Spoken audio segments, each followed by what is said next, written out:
Crime branch की team ने राजधानी से एक और वांटेड लुटेरे को किया अरेस्ट। दिल्ली पुलिस की क्राइम ब्रांच की टीम ने एक वांटेड लुटेरे को गिरफ्तार किया है। पूछताछ में पता चला है कि आरोपी यूपी से आकर दिल्ली में वारदात को अंजाम दिया करता था और आरोपी की निशानदेही पर पुलिस ने जंगल से एक बाइक और पिस्टल भी बरामद की है। फिलहाल पुलिस ने आरोपी के खिलाफ आर्म्स एक्ट के तहत केस दर्ज कर लिया है। राम जन्मभूमि परिसर के 6 मंदिरों का निर्माण पूरा, जुलाई तक पूरे हो जाएंगे सभी मंदिर। राम जन्मभूमि परिसर में राम मंदिर समेत 18 मंदिरों का निर्माण हो रहा है। इनमें से अब तक 6 मंदिरों का निर्माण पूरा हो चुका है, जबकि अन्य मंदिरों के निर्माण का कार्य प्रस्तावित है। इनमें से किसी मंदिर का 60% तो किसी का 70% काम हुआ है। सभी मंदिर जुलाई के अंत तक बनकर तैयार हो जाएंगे। तेज रफ्तार गाड़ी चलाने वालों की खैर नहीं, वाहनों की गति मापने के लिए सरकार ने अधिसूचित किया नया नियम। केंद्र सरकार ने तेज रफ्तार से वाहन चलाने वालों पर लगाम कसने के लिए महत्वपूर्ण कदम उठाया है। सरकार ने वाहनों की गति मापने के लिए रडार उपकरण नियम अधिसूचित किए हैं। ये नियम 1 जुलाई से लागू होंगे। नए नियमों के आने के बाद तेज रफ्तार गाड़ी चलाने वालों पर शिकंजा कसेगा। उपभोक्ता मामलों के विधिक माप विज्ञान विभाग ने विधिक माप विज्ञान नियम 2011 के अंतर्गत वाहनों की गति मापने के लिए रडार उपकरण के नियमों को अधिसूचित किया है।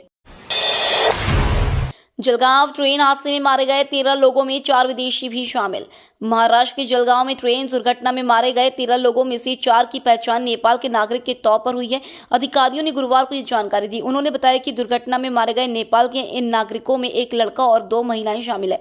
महाराष्ट्र के जलगांव जिले में बुधवार शाम मुंबई जा रही पुष्पक एक्सप्रेस में चेन खींचने की घटना के बाद कुछ यात्री ट्रेन से नीचे उतर गए।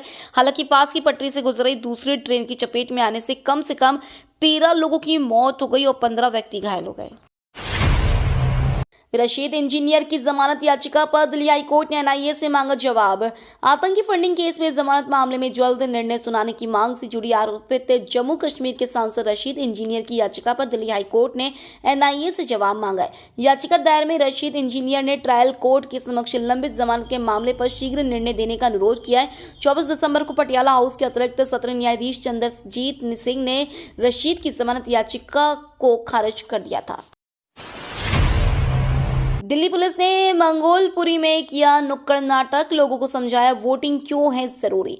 दिल्ली पुलिस की एक सशक्त पहल में भारी जिला पुलिस उपायुक्त आईपीएस सचिन शर्मा के आदेश पर दिल्ली पुलिस की कम्युनिटी पुलिस सेल ने मंगोलपुरी थाने के साथ मिलकर दिल्ली विधानसभा चुनावों के लिए मतदाताओं की भागीदारी को बढ़ाने के लिए वाल्मीकि चौक पर एक नुक्कड़ नाटक का आयोजन किया। इस कार्यक्रम का नेतृत्व मंगोलपुरी थाना के एसएचओ और कम्युनिटी पुलिस सेल टीम ने किया, जिससे स्थानीय निवासियों में नागरिक गौरव और जिम्मेदारी की भावना जागृत हुई। अवैध नागरिकों की अमेरिका से होगी घर वापसी, इसमें कई भारतीय भी शामिल। अमेरिका के राष्ट्रपति डोनाल्ड ट्रंप ने शपथ लेती नागरिकता को लेकर संशोधन किया और साथ ही अमेरिका में रहने वाले दुनिया भर से आए अवैध प्रवासियों को बाहर करने के आदेश दे दिए हैं। भारत में करीब 18,000 प्रवासी अवैध रूप से अमेरिका में रह रहे हैं, जिन्हें वापस लाया जाएगा। भारत सरकार ने इस संबंध में ट्रंप प्रशासन के साथ मिलकर काम करना शुरू कर दिया है। हालांकि कितने भारतीय अमेरिका में अवैध रूप से रह रहे हैं, इसकी सटीक जानकारी ज्ञात नहीं है। फिर भी ब्लूमबर्ग की रिपोर्ट की माने तो 18,000 ऐसे भारतीय हैं। रणजी ट्रॉफी में वापसी पर फेल हुए रोहित, गिल, पंत भी रहे फ्लॉप। भारतीय कप्तान रोहित शर्मा फिलहाल फॉर्म की तलाश कर रहे हैं। इसके लिए उन्होंने रणजी ट्रॉफी में मुंबई के लिए खेलने का फैसला लिया था। हालांकि करीब 10 साल बाद रणजी में वापसी पर भी वह फेल रहे। करीब 1 दशक बाद रणजी ट्रॉफी मैच खेलने उतरे रोहित जम्मू कश्मीर के खिलाफ मुंबई के मैच में पहली पारी में सिर्फ 3 रन बनाकर आउट हुए हैं। उन्हें उमर नसीर ने डोगरा के हाथों कैच कराया। रोहित 19 गेंद खेल सके। चेक बाउंस मामले में राम गोपाल वर्मा दोषी करार, गैर जमानती वारंट जारी।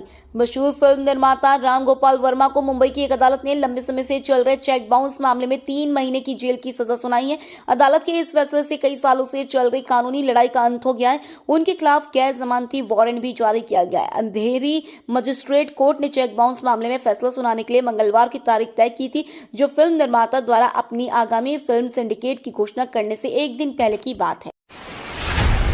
शेख हसीना के लिए दुनिया से गुहार लगाएगा बांग्लादेश।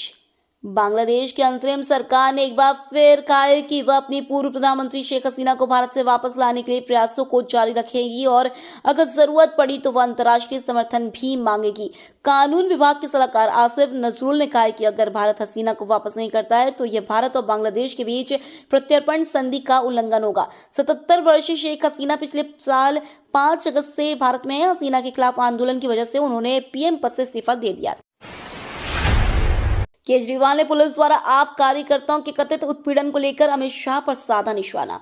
आम आदमी पार्टी के राष्ट्रीय संयोजक अरविंद केजरीवाल ने पुलिस द्वारा आप कार्यकर्ताओं के कथित उत्पीड़न को लेकर केंद्रीय गृह मंत्री अमित शाह पर निशाना साधा और कहा कि भले ही गुजरात में उनके साथ गुंडागर्दी की गई हो, लेकिन दिल्ली इस तरह के व्यवहार को बर्दाश्त नहीं करेगी। एक्स पर एक पोस्ट में केजरीवाल ने कहा कि अमित शाह जी पूरी तरह से अपना आपा खो चुके हैं। अमित जी, आपने गुजरात में गुंडागर्दी की होगी, लेकिन दिल्ली आपकी गुंडागर्दी बर्दाश्त नहीं करेगी। दिल्ली चुनाव से पहले बीजेपी को बड़ा झटका, जंगपुरा पर भाजपा नेताओं ने ज्वाइन की आप। आगामी दिल्ली विधानसभा चुनाव 2025 से पहले आम आदमी पार्टी को जंगपुरा क्षेत्र में बड़ा राजनीतिक फायदा हुआ है। जंगपुरा के आप प्रत्याशी और दिल्ली के पूर्व उप मुख्यमंत्री मनीष सिसोदिया ने भारतीय जनता पार्टी के कई प्रमुख नेताओं और कार्यकर्ताओं को पार्टी में शामिल कराया। आप नेता संजय सिंह और मनीष सिसोदिया ने भाजपा के वरिष्ठ नेता विजयपाल सिंह और जंगपुरा से भाजपा के ब्लॉक उपाध्यक्ष मोहित चौधरी का पार्टी में स्वागत किया। योगी ने कहा, मैंने गंगा में कैबिनेट के साथ स्नान किया, केजरीवाल भी यमुना में डुबकी लगाकर दिखाएं। उत्तर प्रदेश के मुख्यमंत्री योगी आदित्यनाथ ने दिल्ली चुनाव में आक्रामक एंट्री मारी है। गुरुवार को किराड़ी विधानसभा क्षेत्र में एक जनसभा को संबोधित करते हुए योगी आदित्यनाथ ने अरविंद केजरीवाल पर जोरदार प्रहार किया।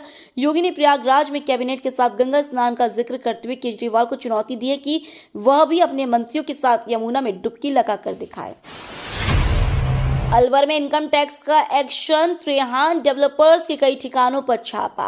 अलवर में त्रेहान होम डेवलपर्स के ठिकानों पर गुरुवार सुबह इनकम टैक्स की टीम ने अलग अलग जगहों पर रेड डाली। रेड के बाद अलवर, गुरुग्राम, फरीदाबाद, भिवाड़ी शहरों में होम डेवलपर व अन्य कंपनियों पर एक साथ इनकम टैक्स के अधिकारी पहुंचे। करीब 50 गाड़ियों में 150 कर्मचारी व अधिकारी ने एक साथ रेड की। इस दौरान कंपनी के सभी डायरेक्टर व अन्य अधिकारियों के फोन जब्त कर लिए गए थे। सभी ऑफिसों को बंद किया गया है।